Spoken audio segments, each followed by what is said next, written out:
good, everybody? This is your girl, Miss Info, Rough Riders Radio. We're on the ride along, and I'm sitting on the couch with Lord KOAS. What up, what up, what up, what up? Good. What's good with you? How you doing? Thank you for coming through. I want to give you your props, and I want to, make sure that I make it known that I'm giving you your props because, listen, you have sent me music every single day for a while now, every single day. And I'm impressed by that because what is it? Persistence overcomes resistance. Yeah. And that you said that like that's a part of like how you get your music out there. Like really that's definitely like my number one tool. You know what I mean? I mean, if you ain't got a budget and that's the only tool you got, what you gonna do? You know what I mean? Like you gotta do something. I mean, you don't got a street team putting out flyers like back in the days and all that. So if that's not affordable and you got a digital tool and you can reach out to thousands of people. I know. You know what I mean? But you're good at it. Because I was like, you know what, let me give this guy a second look, a second listen, not saying I passed you over, but we get so much music. Yeah, I can imagine. A friend of mine who knows a friend of mine who knows something about it. I'm like, they're like, don't really check him out. I'm like, all right. And then I did. I'm like, okay, wait a minute. He's got something to say. Tell that friend of yours I said thank you. I will. So let's get into like who you are. JUAN VASQUEZ. Yeah. Versus Lord KOAS. Like, who is this guy? And first of all, you're Afro-Latino, right? Yeah, definitely. So you black and... No, I'm not black in anything. I am the original man, so I'm automatically Asiatic black man. However, I am Hispanic. My father's from Puerto Rico and my mother is from Puerto Rico. Okay. Well, my mother's side is from Puerto Rico. My mom was born here. All right, so you got me together. Thank you. But yeah, that's good. I mean, I appreciate that. I had no idea. And then you send music on 2 different platforms. Yeah, I send it all over. I'm all over. I'm about to start TikTok. You know what I'm saying? So that's coming up soon. I haven't really ventured off to TikTok. You know what I mean? I'm just trying to come up with a scheme to do TikTok videos. What I'm thinking about. I ain't gonna even tell you about that. Yeah, don't I can't expose it because somebody might take my idea and they will. Yeah. So you'll be on TikTok like I was gonna do that. Yeah, right. Damn it. but yeah, I got a plan for TikTok. Okay. Look out for that soon. Okay. So who gave you the name Lord KOAS? The hood. It came from the hood. Back in the days, it started with graffiti. Okay. You know what I'm saying? My guys, I used to call myself Kid Rock. Okay. You know what I mean? I was Kid Rock. So when the artist, the country guy, Kid Rock came out, I was like, he stole my name. I had a cool name, and they named me KOAS. You know what I'm saying? I mean, I like KOAS. But he used to rap. Yes. Now he's country. Yes. He needs to figure it out. Big shout out to Kid Rock. But no, when I was a kid, my graffiti name was Kid Rock. Okay. And I don't know if it was just because I was hanging out with certain people or, I had a little reputation coming up where I grew up at in Douglas Projects, and my friends actually named me KOAS. I didn't know what it was at the time. And then so later on I added the Lord because I got knowledge of self through the Nation of Gods and Earth. And that's where the Lord came in, and then I abbreviated KOAS. And spelt some of the stuff wrong. Like I turned the C into a K. Creative artist, organizing styles. You know what I'm saying? Say it again. Creative artist, organizing styles. I like that. I was gonna ask you if it meant something, and I had a feeling since you said you're part, one of the, is it? Please correct me. Is it 5%er or 1%? Yeah, 5%. No, 5% of Nation of Gods and Earth. Nation of Gods and Earth. Yeah. That's beautiful. I like that. Yeah. Now, what inspired you to create is it KO City World? Chaos City World. It's Chaos City World. Yeah. It's a movement. Yeah. Now, what is that? It's basically, that's my brand. Okay. My LLC. I got, all my paperwork on that. I was part of my ideas to have energy drinks and waters, and eventually go into like sports gear and stuff like that. But that's the name of the brand that I'm gonna be pushing soon, as far as apparel. So you're like a whole like a movement, music. You're talking about energy drinks. I mean, your plate is full already. Yeah, and I got more to come. You got more to come. Yeah. I like that. Yeah. Now, when did you realize that music was your calling? Like, when did it start young, or how did it start for you? So I'm glad you asked that, and I want to say rest in peace to my cousin Heno. He just recently passed away like a month and a half, 2 months ago. We grew up together. His birthday, thank you. His birthday was the day before mine, and we both Sagittarius. Mm-hmm. And he was 3 years older than me, and he used to hang out with Curious George. You know what I mean? And Curious George, so, me being the little cousin, I always wanted to follow my cousin around. So my grandmother used, like, once the sun started coming down, my grandmother would come out looking for me. So I had to get off the block. And I would go down to 96th Street, 97th Street, and hang out with Curious George and the whole CM mob. And through them and through my friends in the projects, Scheme, my whole CF squad, I'm not going to go down the line, they know who they are. Between freestyling in Scheme's house in apartment 5F and going down to 97th Street and freestyling with CM mob, that's where the passion began. Mm-hmm. You know what I mean? And where were you though? we're talking about 8, 9, 10 years old. Wow. And You've been at this for a minute. Yeah, like I said, I've been around the music industry as well. Well, not the music industry, people who were in the music industry for a long time. You know what I mean? And been around a lot of different people who made it to different to their own successful places in the music industry. And a lot of times what happened was my incarcerations kept me from really being able to display that, and chase that dream. Yeah. Life be life.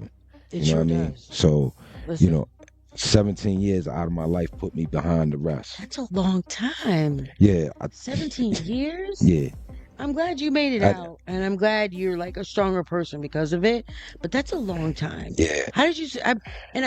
It wasn't all at one time. Let me clarify that. Still, but 17. adding it together. Adding it all together. What was the longest period? 4 years here, 5 years there, Okay. 3 years. You know what I'm saying? Back to back felonies. You know what I mean? But that's still a lot of time out of your life. Yeah. The time went so fast. Going in and out of jail, that you don't realize that you're wasting so much time. Yeah. So like every time I would get to a position where, like my brother-in-law grew up with Black Rob, you know what I mean? Mm-hmm. And G-Dep and that whole camp, if I would have been out and been in the right place at the right time, who knows what would have happened. Right. You understand what I'm saying? So those are the type of opportunities. Good or bad. Right. Either way. Right. Okay, I got you. You know what I mean? Like if I wouldn't have been on the run at the time that Black Rob and my brother-in-law and G-Dep and all of them was doing it in the industry, if I would have been around them, who knows what had happened, Yeah. I could have been on a single. I could have put out a single. You know what I'm saying? But being incarcerated, I missed those opportunities. Yeah. Lesson learned. But yes. now you have that drive. So now you're not. Yeah. You never gonna go back that direction. So when I just seen just recently, I ran into one of my boys that's from my projects as well, and we was incarcerated. We were supposed to come home the same day, and he ended up going to the box. When we ran into each other, I had just came out the box from doing 1.5 years in the box. And that's solitary, right? Yeah. Oh man. And so when I came out the box, I came out mad hair on my face. I'm bald, so when my hair, when my my hair grows, yeah.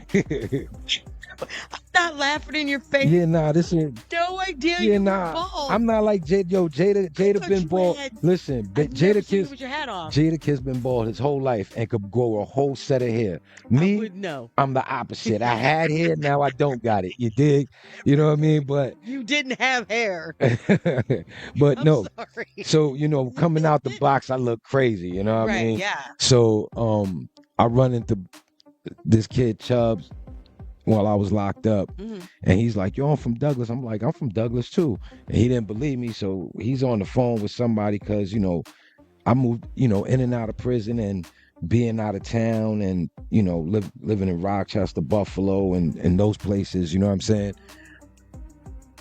I moved out the hood for a while, moving around. You know what I mean? So it's like, okay, so boom. I had a joke with him. I said, "Yo, when I go home, I'm gonna go to school. I'm gonna get a job, and I'm gonna buy me a little car, and I'm gonna get me a little contract."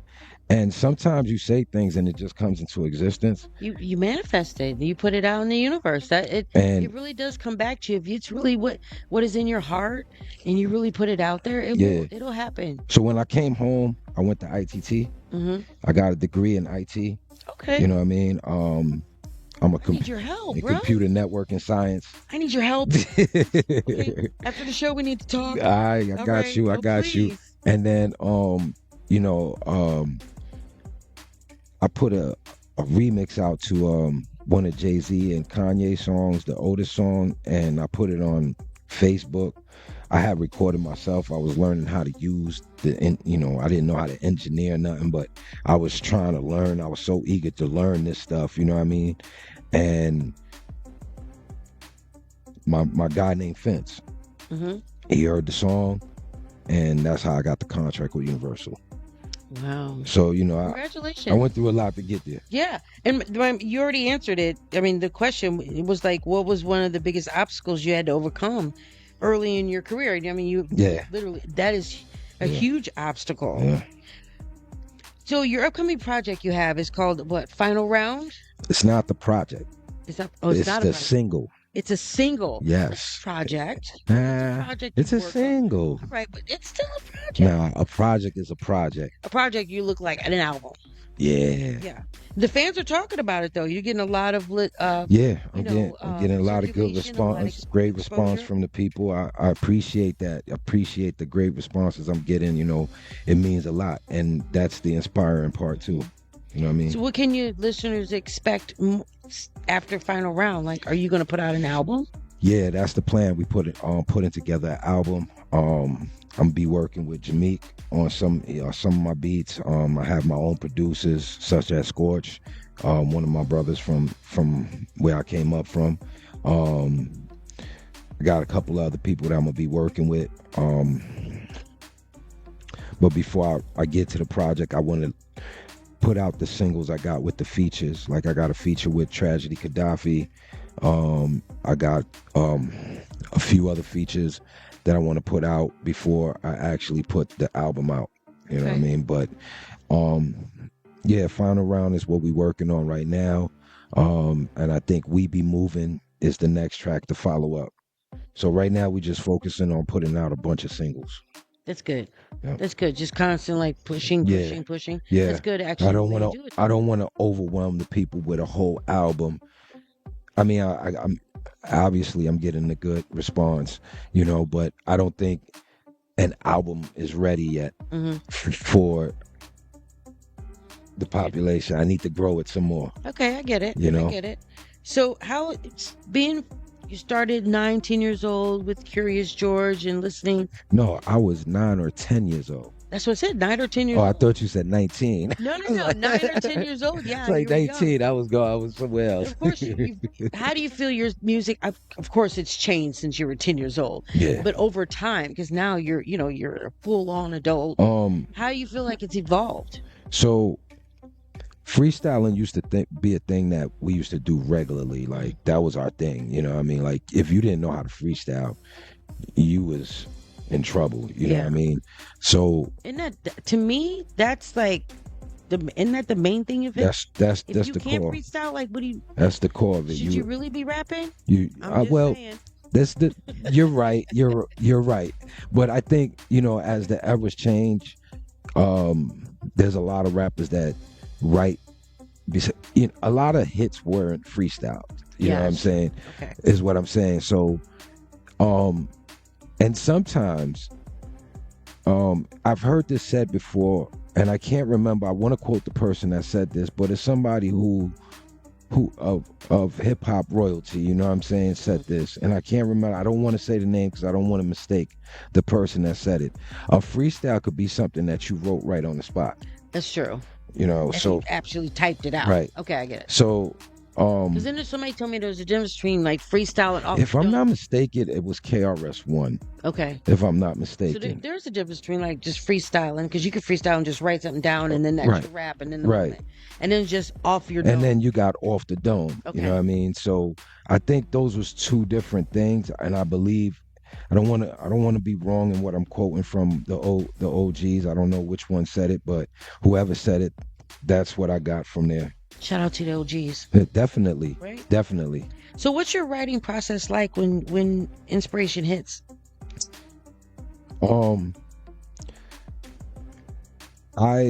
It depends on the beat first. I was just going to ask you that. Do you do the beat first and then see kind of where if the lyrics come with it? Right. Or do you have lyrics and then you find a beat? So. And which is better, do you think? So there's times that I write with a beat, and there's times that I don't write with a beat. You just have the lyrics in your head. Right. Yeah. Like I got a mental metronome going on in my brain, and I write to that metronome, right? And then there's times where I might go to a studio and a producer be like, yo, let's go through these beats. You know what I mean? Yeah. And so then something will hit you. There's something will hit me, you know what I'm saying? We'll listen to the beats, and I might come up with a cadence or something, and then, from there, the thought process goes into a hook. And once I get into the hook, it's that determines my bars and so forth. That's like the main structure. Now, is your music based on personal experiences, or are you storytelling, or are you just kind of ad-libbing, or like, how do you describe it? I like to bounce back and forth.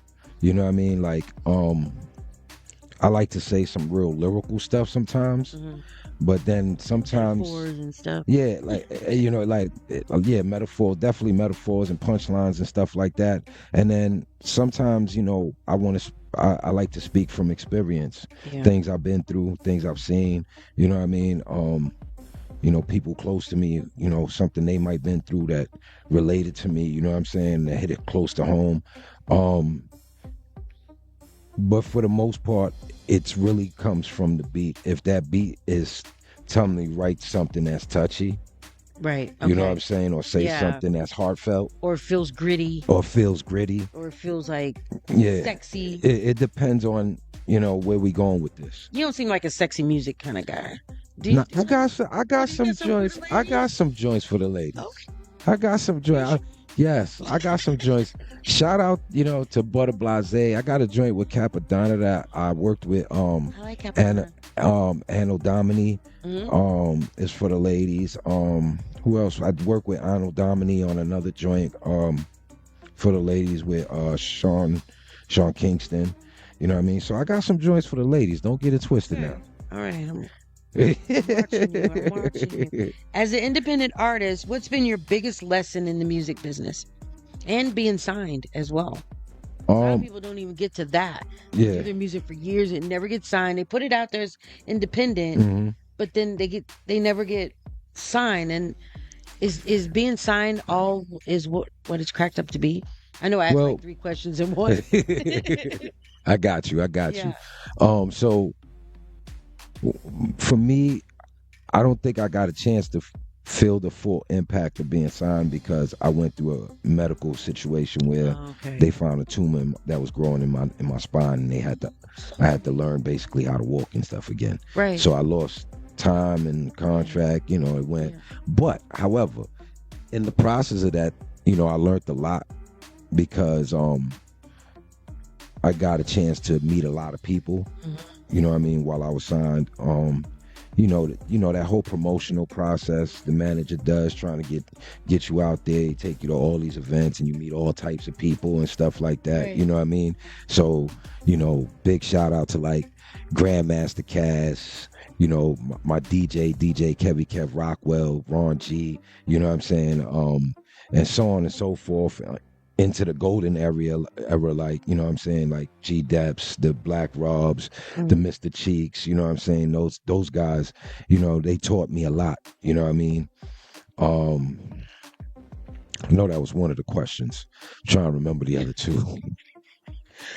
Oh, the benefits, right? Was that one? Like, is being signed all that what it's cracked up to be? I guess for me, it's good to have under your belt. It's good for the resume. It's a good look, but Yeah. I don't even use that to my advantage anymore. Right. You know what I mean? Because it's like, if you're gonna be independent, then you got to be 100% independent, Like, right? so independent means you're not signed to any. And not signed to nothing. Okay. You know what I mean? You make every decision on yourself, every design of a flyer, every bit of engineering a song. If you're really gonna do this, you got to really learn how to get behind the Pro Tools and do it yourself, and you got to pretty much know how to co-direct your videos, and it's a lot of work. Big shout out to El Getty, and Bag Visions. Yeah, I'm gonna be talking to him soon too. El Getty. El Getty, yeah. He's a good dude. That's my brother right there. El Getty just shot my last video that we're gonna be putting out soon. Okay. We be moving, and Bags just is the one that shot the final round video. But yeah, when I get with them and I'm talking with them about doing a video, I'm like, co-directed and saying, yo, I think the lighting and, El Getty, when you speak to El Getty, he'll tell you, yo, KOAS be everywhere. Like, his mind is everywhere, That's a good thing, though. 'Cause you got to be able to at least know a little bit of something about everything in the music business to be successful. Yeah, and people take advantage of it. It took me about 10 years, after I got home to learn the technical side, like the Pro Tools, the engineering of my vocals, listening to the beat and learning how to quantize and all this other crazy stuff. I didn't know none of this stuff when I came home. Luckily, I went to ITT, so I was able to be a little bit savvier than the average new user, but it was a process. Listen, we need to talk. We're definitely going to talk about that.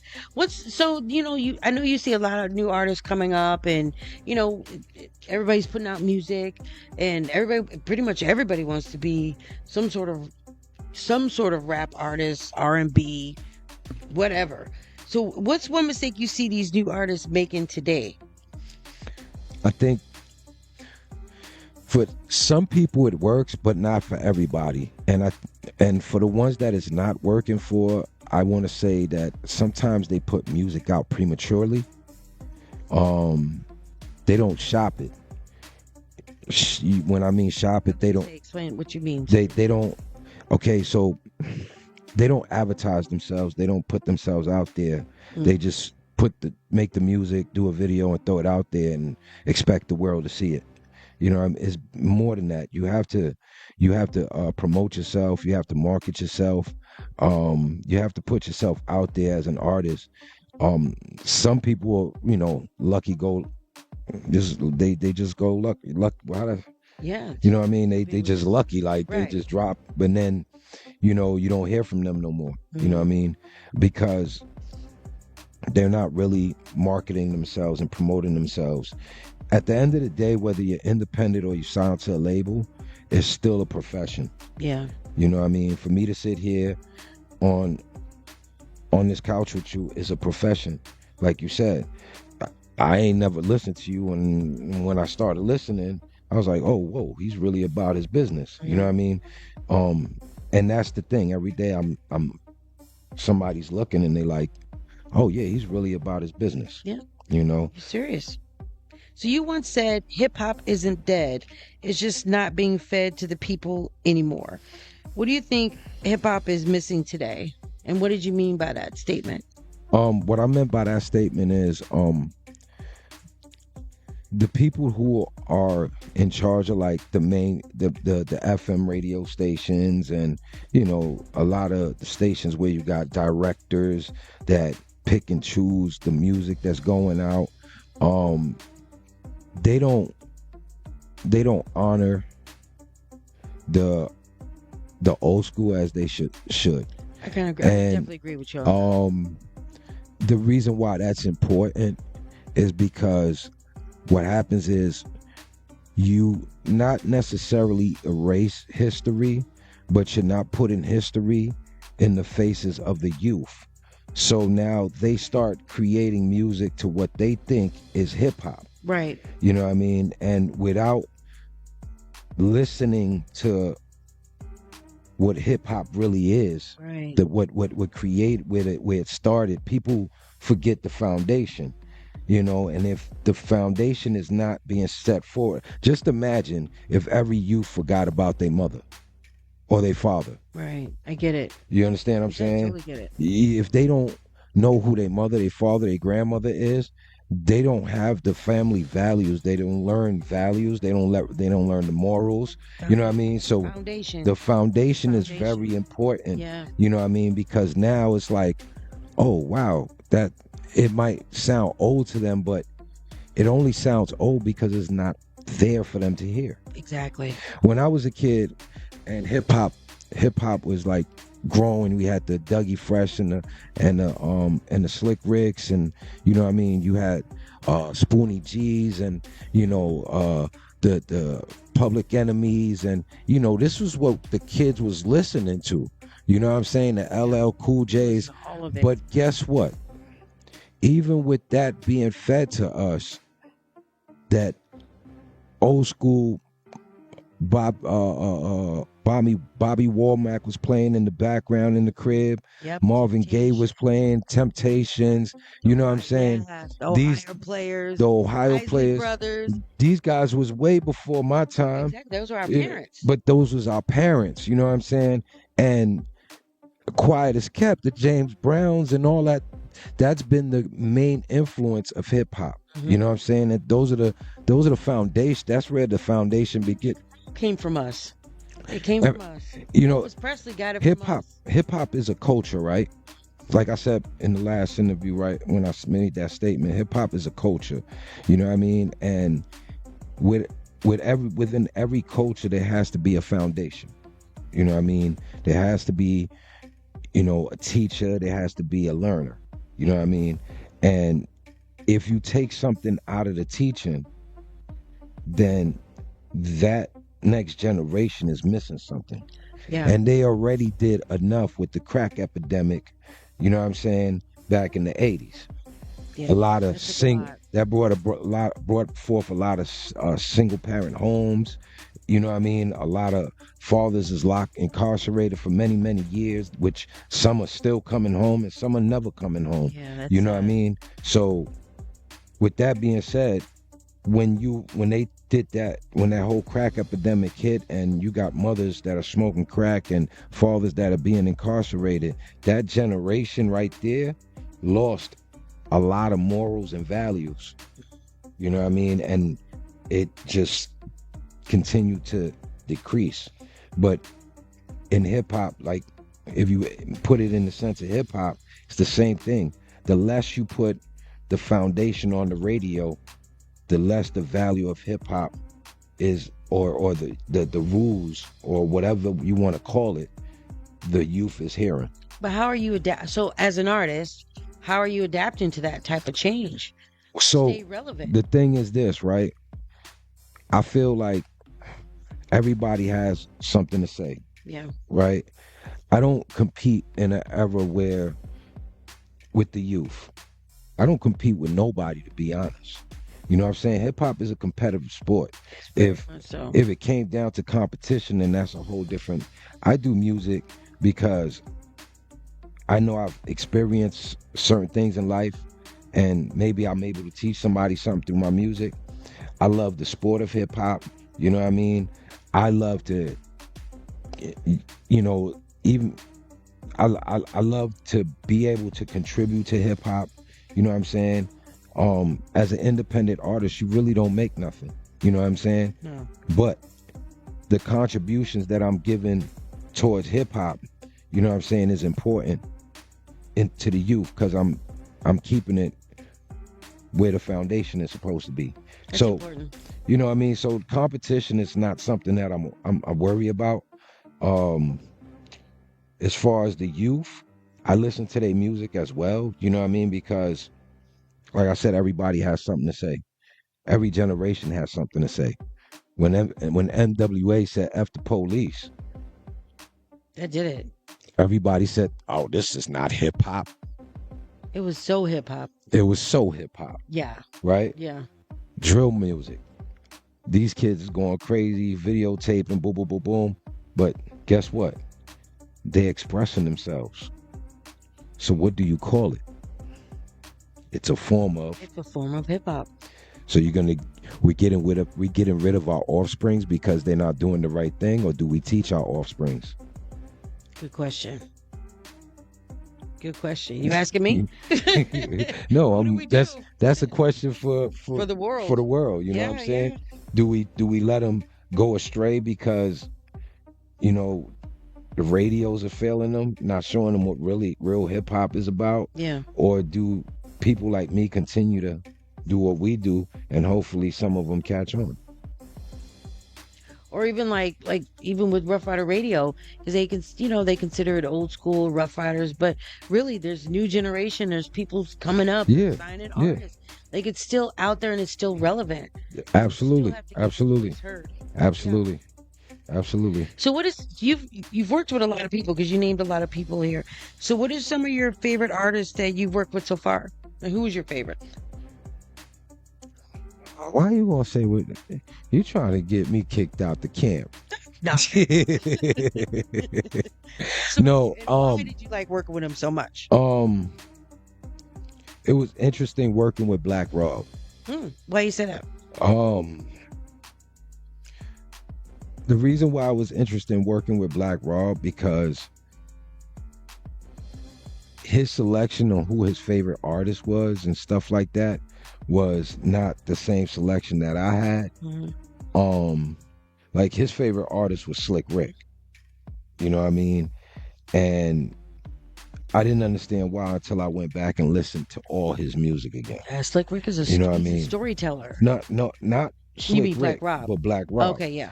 When I went back and I listened to all of Black Rob's music again, you know what I mean, I understood why he said Slick Rick. He was a storyteller as well. Yeah. You know what I mean? And he taught me the importance of telling stories in my music. So working with Black Rob was definitely one of my big joints. I never did any music with Mr. Cheeks. However, I've traveled from New York to Atlanta and back with Mr. Cheeks, doing different shows and stuff like that. And Mr. Cheeks showed me, you know what I'm saying, the importance of keeping our professionalism out on the road. You know what I'm saying? The importance of security. You know what I'm saying? The importance of, you know what I mean, communication, you know what I mean, along the way and stuff like that. You know what I mean? So shout out to Mr. Cheeks. Rest in peace to Black Rob. You know what I mean? They really, and then Tragedy Gaddafi. Big shout out to Tragedy Gaddafi. That's my brother. He like came to my house like every day. And he used to be like, if you listen to my mixtape, Tragedy Gaddafi I have a track with Tragedy on my last mixtape that I put out with Ron G, and the song is called No Remorse. And you hear him say in the song, you need to stop playing. You know what I'm saying? And what he was talking about was, I have so much music stacked up that he's like, you just need to start putting music out. Right, and stop playing. You know, stop playing. You know what I mean? And so Tragedy was the one that like really said like, yo, you can do this. Yeah. You can do this, and you got the skill to do it, and you don't need a record label, man. Just stay consistent. And his inspiration on that really, really pushed Well, you're consistent. Trust me. Trust me. You sent me something today. Or it was yesterday. The last thing you sent me was, I think it was yesterday. Definitely. You sent me something yesterday. Yep. Like, and I'm gonna send you something tomorrow. Right. You're not and the next day. Right. Exactly. Every day. Now, I'm gonna ask you a question. Is there an underrated New York artist everyone should know about that's out there making moves?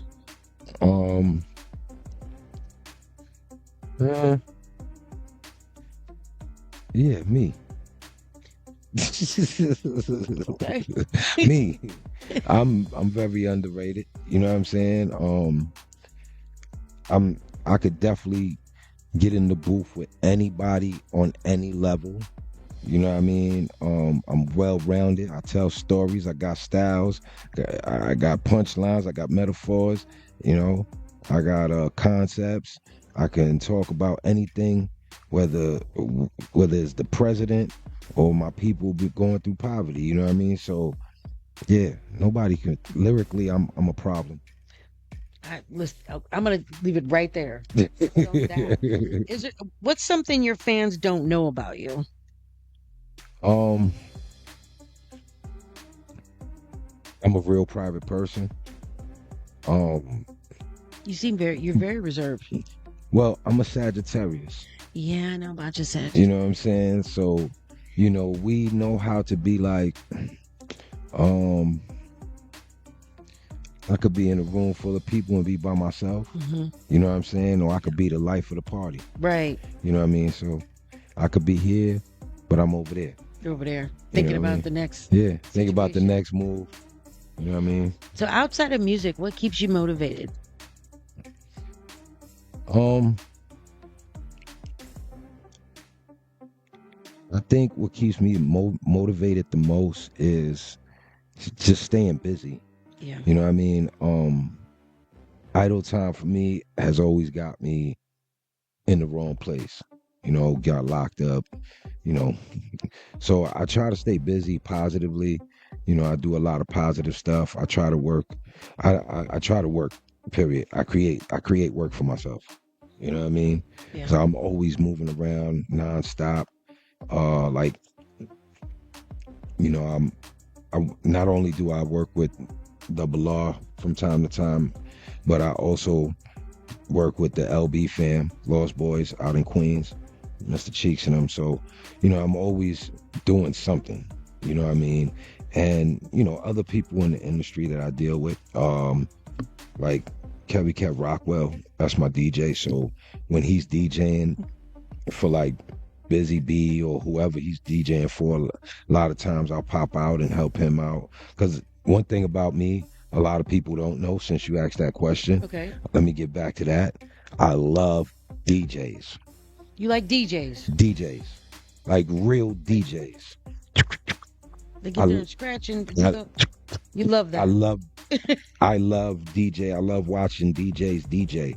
You know what I mean? Like, it takes me back to the essence of hip hop. Right. Like you know what I mean? Takes you back to real hip hop. Yeah, like especially a DJ that can scratch on vinyl. Mm-hmm.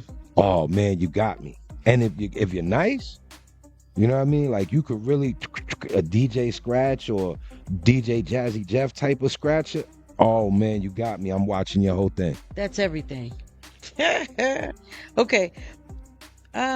Finish this sentence. Lord KOAS will be remembered for showing love, compassion, overcoming challenges. I don't know. I think there's going to be a whole list of things. I just don't think they manifested themselves yet. Okay, you're working on that. You're working on we're gonna manifest. We're gonna manifest a whole lot more. Before we wrap it up, what message do you have for everyone watching?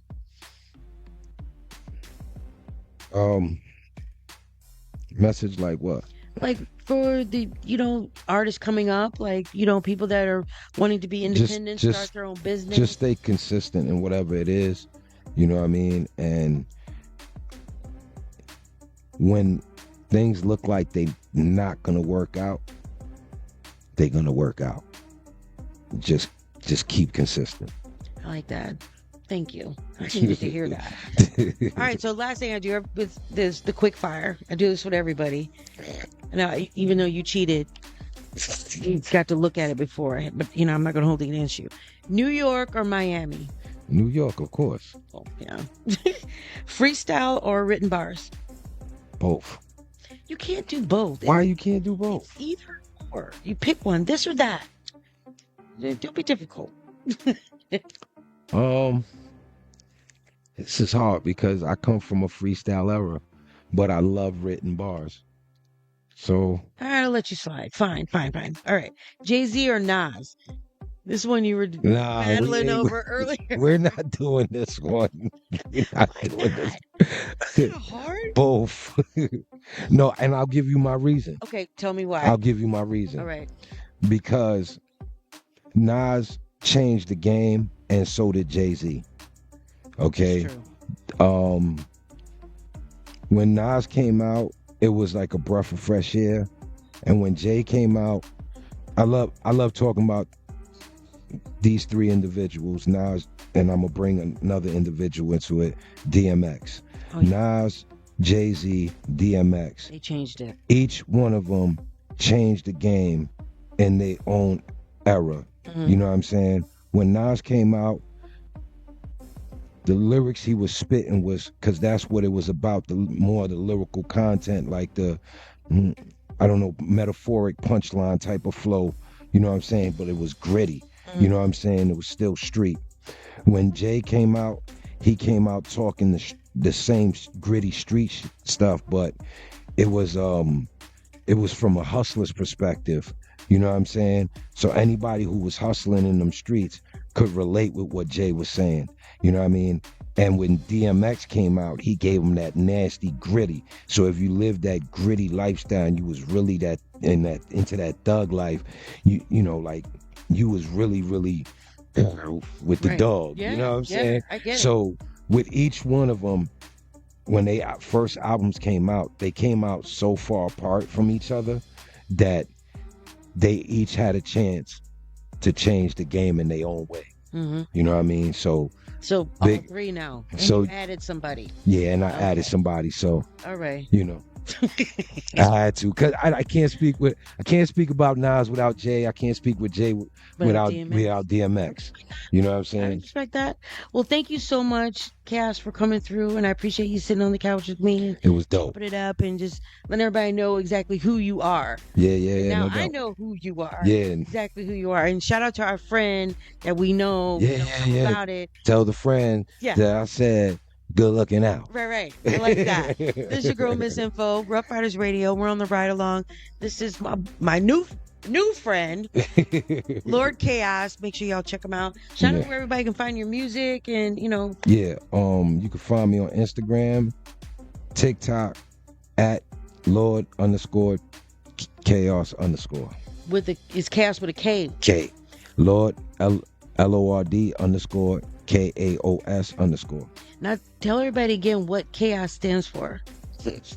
Creative Artists Organizing Styles. I love it. All right. We're out. Make sure y'all check him out. This is your girl Info, Rough Riders Radio. We're on the ride along.